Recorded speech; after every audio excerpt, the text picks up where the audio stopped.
Alrighty, the first thing I want to talk about is iterators and also iterables and what the difference is. They're both words, they're spelled differently, they have to do with iterating, with looping, but they are different. Okay, let's talk about iterator first. So an iterator is any object that can be iterated upon. Now, what does it mean for something to be iterated upon? You could think of it as just anything we could run a for loop on, but behind the scenes, there's a method called next. When you call next on an iterator, or when a for loop calls next on an iterator, it returns the next item, one item at a time. You call next, you get one item. You call next, you get the next item. And you keep going until you hit the end, or until the for loop hits the end, and we'll talk about how it works and what happens at the end. But an iterator is the actual object that is being iterated over using the next function. And an iterable, on the other hand, is simply an object that returns an iterator. So I know you might be thinking, okay, great, what does that actually mean? Here's an example.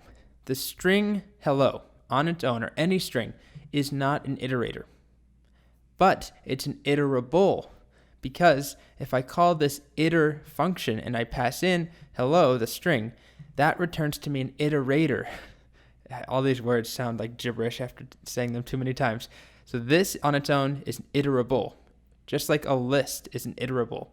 The list is never actually directly looped over. What happens is that the for loop calls iter, passes in the list, and then that returns an iterator that then the loop will call next on the iterator over and over and over until it hits the end.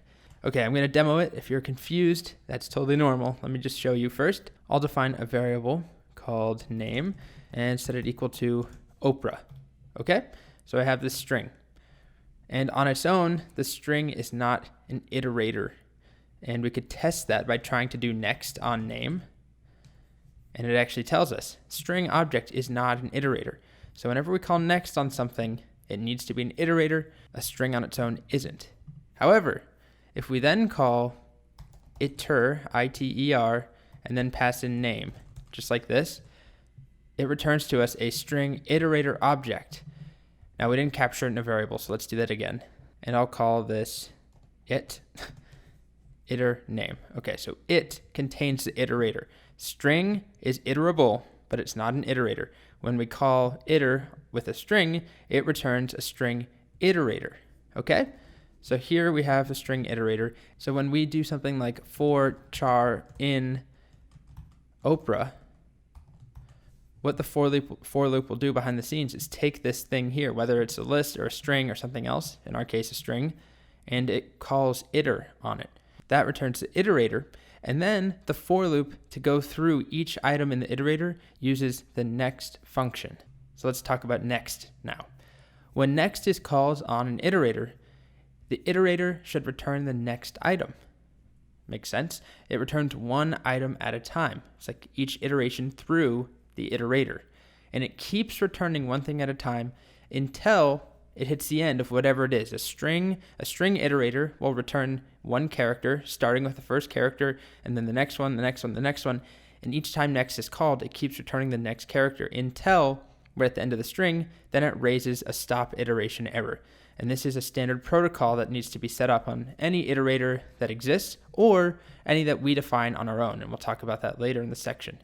For example, with this for loop here on Oprah, the string, it gets the string iterator version of that, and then it calls next over and over. And we can do that without a for loop.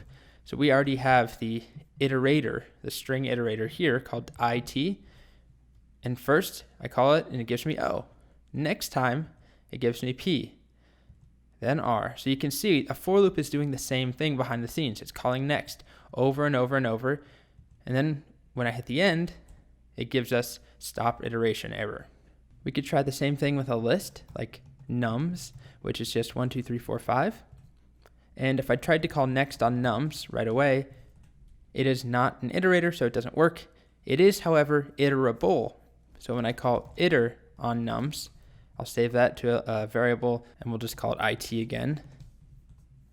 If I look at it now, it's a list iterator object. Okay, so list iterator, and then we call next on that, and it gives us 1, and then 2, and then 3, then 4, then 5, and then we hit the end, and every time after that, we just get stop iteration. All right, so hopefully this video cleared up a little bit the distinction between iterators and iterables. An iterable is simply something that when you call iter on it will return an iterator. The iterator itself is what we iterate over, or what a for loop iterates over, by calling next on it. So next up, we're actually going to see how to define our own version of a for loop, where we will actually be calling next and iter on our own. So it's not going to be as full featured as a regular for loop, but it should illustrate how all of this works together.